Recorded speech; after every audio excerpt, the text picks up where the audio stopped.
Para fechar aqui, queria escutar da NVIDIA, cara. O que tem de coisa boa? Cara, tem muita coisa legal da NVIDIA, como eu falei, essa história de ter abraçado o ecossistema de Python, né? O Focas quer saber se ele vai receber plaquinhas de teste. Com certeza absoluta, qualquer tipo de plaquinha que vier da NVIDIA será bem-vinda. O pidão dos recebíveis da semana. Mas vamos lá, tem coisa boa. Tem muita coisa boa. Primeira coisa é a seguinte, a NVIDIA acredita de verdade no ecossistema de startup. Não é da boca para fora. Isso é uma diretriz do fundador. Puxa um pouquinho mais o Mickey. É uma diretriz do fundador da NVIDIA, do nosso CEO. Então, assim, a gente trabalha muito com relacionamento de longo prazo com empresas para desenvolvimento. Tem muita tecnologia, SDK, biblioteca open source. Tem muita coisa que não é open source, mas é gratuito. Muito material, muito treinamento técnico. E o legal é o seguinte, a ideia é que é diferente de outros lugares onde eu já trabalhei, em que você não, vai comprar o hardware. Pô, você vai usar o hardware. Você vai usar o hardware na tua máquina, você já usa, você já tem esse bobear e não está usando direito. Então, pouco importa se o processamento está num servidor, se ele está num notebook gamer, se está num grande provedor de cloud. O que a gente quer é ajudar os desenvolvedores a, de fato, utilizar o hardware da forma adequada. Porque, assim, eu estou lá um mês e pouco, 2 meses mais ou menos, né? Cara, o que eu já vi... Você tá namorando, então. Não, mas é engraçado, porque o que eu já vi de... Tá falando bem porque ele tá no namoro ainda, Focas. É, que eu namoro faz uns anos eles já, né? Tô brincando. Casamos agora. Então, o que acaba acontecendo é que muita empresa tem o hardware e usa errado. Pelo simples fato de que a galera achou que era assim.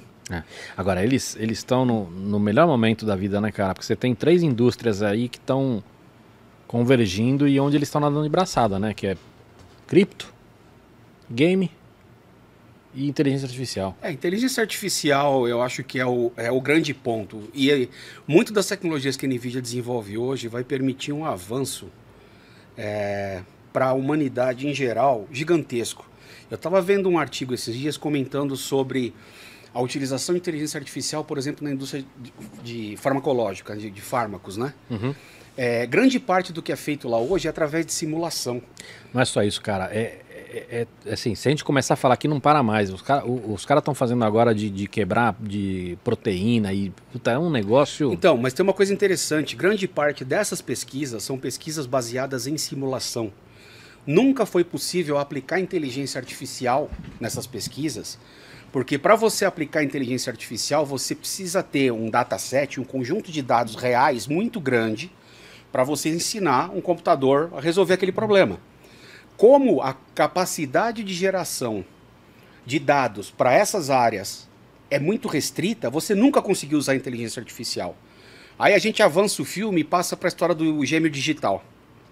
Hoje, com tecnologias integradas que a NVIDIA tem, eu consigo fazer o gêmeo digital de um coração. Então, mas vamos lá. Eu queria que você desse um exemplo, porque a gente tá...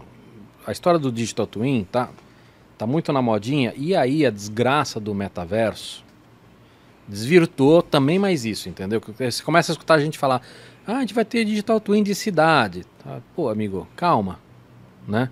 Então eu queria que você desse um exemplo dentro da cidade, que não é a cidade como um todo, e o do coração que você falou aí. Me dá 2 exemplos aí. Não, o Digital Twin do coração tem uma empresa brasileira que está começando a trabalhar no desenvolvimento de um projeto de um Digital Twin do coração, porque basicamente você vai fazer uns exames de coração e o médico tem que tomar a decisão. Eu opero o teu coração agora ou eu vou te manter com medicação e você vai conseguir ter vida de qualidade por 5, 6 anos. Porque operou vai começar a dar outros problemas. Hoje não dá para fazer isso. Então com Digital Twin, pegando diversos exames e podendo dar o teu coração na mão do médico para ele olhar e fazer simulações, ele consegue saber exatamente como é que vai se comportar. O que eu falei de fármaco é geração de dados sintético.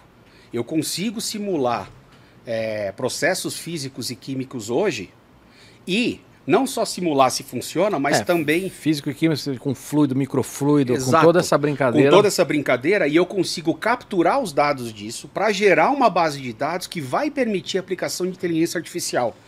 Hoje em dia é muito na base da pesquisa, do insight do cientista para conseguir ter combinações e variações.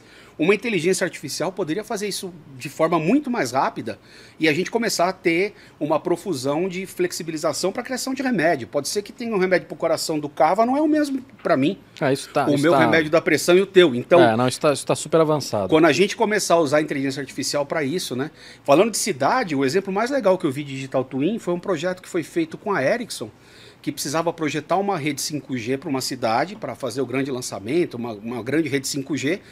E, prospecção de propagação de sinal só tem um jeito de você fazer. Sim. Botar o rádio lá em cima do prédio e vir medindo. E para 5G é uma desgraça, porque são muito mais antenas. São muito mais antenas. Então imagina fazer uma prospecção dessa, por exemplo, na Avenida Paulista.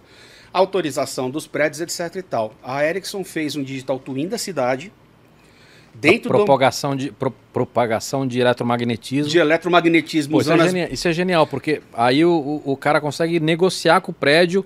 Pô, esse cara tá caro o aluguel aqui, eu vou no prédio aqui que eu já sei.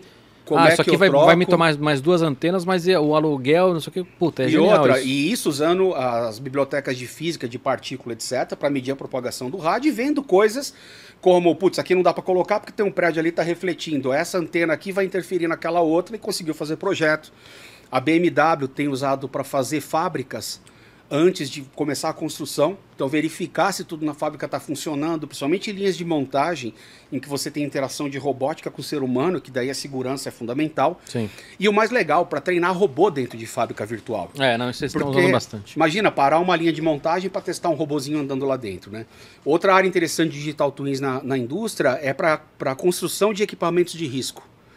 Então, eu vou construir lá um trocador de calor, que eu tenho, que isso é assim, o básico da engenharia. Se eu botar material muito grosso, o custo é inviável. Quer mais café? Obrigado. Se eu botar material muito fino, aquele treco explode. Uhum.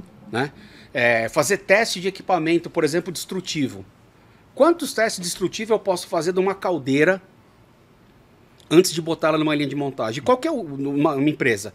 Qual que é o risco de uma caldeira estourar e matar um monte de gente? Então hoje com Digital Twin eu já tenho tecnologia, né, da NVIDIA, o grande arcabouço se chama Omniverse. Eu consigo criar esse gêmeo digital lá dentro, usar o estado da arte da tecnologia, que são 20 anos de pesquisa da NVIDIA e software, e fazer essas simulações lá dentro e ter certeza na hora que eu for passar a fazer uma construção. Né? Para robótica, por exemplo, tem um framework chamado Isaac. Eu posso criar o robô virtual, eu crio um mundo virtual. Robô, você está falando de braço?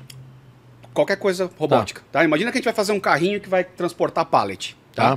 Eu crio o robô virtual, eu escodo ele virtualmente lá, começo a fazer os testes. Na hora que o robô funcionar no mundo virtual, eu não comecei o protótipo físico ainda. Mas ali eu já sei a altura da roda, a altura do chão, quanto peso tem que aguentar, resistência dos materiais que eu vou ter que usar, etc. E tal. Na hora que eu for fazer o primeiro protótipo, eu já vou acertar muito mais do que se eu fosse tentar fazer essa evolução no mundo real. O mais legal, no mundo virtual eu consigo fazer geração de dado sintético. Ou seja, eu consigo botar ele numa fábrica virtual, acelerar o tempo, capturar as imagens, fazer os testes, se ela for fotorrealística, que é o que usam hoje, vai ser muito próximo do mundo real. Desenvolve e otimiza o software lá, e enquanto a galera está fazendo isso aqui, o pessoal está resolvendo o hardware aqui para que o robô físico seja a réplica daquele digital que já testamos. Quando estiver pronto, o mesmo framework roda aqui dentro do robô físico. Eu simplesmente transfiro o software de lá para cá e eu estou pronto para usar. Evidente que todo projeto desse, né, vai precisar ter ajuste final, mas você concorda que mas você testar... É protótipo, cara. Você fazer protótipo no físico e no virtual vai ajudar muito. Vai ajudar muito, principalmente para operações em que você tem dificuldade de simular a execução, né, do protótipo num ambiente próximo do real. Né? Indústria em geral Indústria em geral é muito complicado, principalmente quando você tem interação, né, de ser humano. Então tem muita pesquisa, está sendo usado para muita coisa de ergonomia, né? Às vezes vão mudar um negócio, eu vi um vídeo esses dias da BMW, né? Vão mudar um negócio na linha de montagem lá. Pô, um ajuste bobo de altura, por exemplo, de uma mesinha que trazia uma peça, cara, significa massacrar as costas de um trabalhador lá em 10 anos. Então, esse tipo de simulação eu acho que é muito importante. E eu concordo com você. Tem esse deslumbramento agora com metaversos, etc. Mas eu não sei se é só isso, tá? Eu acho que também é uma coisa de muita gente que não entende. Não entende de tecnologia em geral, cara. Não tô falando de entender de metaverso. que ninguém entende de metaverso. E que escuta os termos e aí sai projetando, entendeu? E começa a falar besteira. Uma outra coisa legal também dessa tecnologia é a capacidade de criar ambiente 3D de forma colaborativa. Sim, que pro próprio metaverso vai ser importante. Para o pipe hoje é muito complicado. Imagina, eu faço arquitetura, eu faço a planta de um prédio, você tem que fazer os móveis e ele vai calcular a luz. Tem um pipe aqui. Sim. Se eu alterar meu projeto, você tem que alterar o teu, ele tem que alterar o dele. Então, antes, a gente estava no escritório. Hoje, eu vou ter que subir para um servidor, você vai baixar do servidor, vai fazer a tua parte, vai baixar para o dele, que vai renderizar. Sim. Renderizou, vai ficar uma imagem gigante, você tem que trazer de volta. Então, hoje no Omniverse, a gente consegue todo mundo se conectar num lugar só. Você está fazendo o teu, ele está fazendo o dele, eu estou fazendo o meu. Isso vem em tempo real, né? Ele mexeu ali, já rende aqui. Eu troquei uma porta que ele sabe, puta, a iluminação ficou ruim. Tenho que trocar de lugar. Então isso acelera bastante a produção de conteúdo de forma distribuída, que é o novo normal, né?